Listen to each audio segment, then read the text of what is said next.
കരുവന്നൂർ കള്ളപ്പണ ഇടപാട് കേസിൽ ചോദ്യം ചെയ്യലിൽ ഇളവ് തേടിയുള്ള CPIM തൃശൂർ ജില്ലാ സെക്രട്ടറി MM വർഗീസിന്റെ ആവശ്യം നിരസിച്ച് enforcement directorate.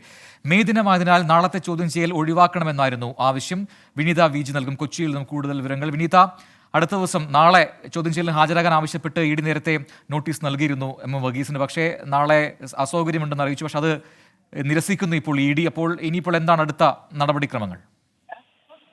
Prajin, MM Varghese നാളെ ചോദ്യം ചെയ്യലിന് ആയേ മതിയാകൂ എന്നുള്ളത് തന്നെയാണ് എൻഫോഴ്സ്മെന്റ് ഡയറക്ടറേറ്റിന്റെ നിലപാട്. ഒപ്പം തന്നെ ചില രേഖകൾ ഉൾപ്പെടെ നാളെ എത്തിക്കാനും ED അദ്ദേഹത്തോട് ആവശ്യപ്പെട്ടിട്ടുണ്ട്. പക്ഷെ അതേസമയം പ്രജിൻ സൂചിപ്പിച്ചതുപോലെ തന്നെ നാളെ മെയ് 1 അതിനാൽ തനിക്ക് നാളെ ഹാജരാകാൻ കഴിയില്ലെന്ന് എൻഫോഴ്സ്മെന്റ് ഡയറക്ടറേറ്റിനോട് MM വർഗീസ് അറിയിച്ചിട്ടുണ്ട്. പക്ഷേ അദ്ദേഹത്തിന്റെ ആവശ്യം അംഗീകരിക്കാൻ ഉദ്യോഗസ്ഥർ തയ്യാറായിട്ടില്ല.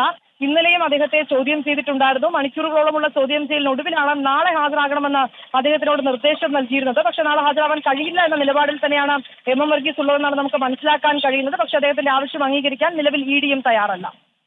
ശരി, വിനീത VG ആണ് വിവരങ്ങൾ നൽകിയത്.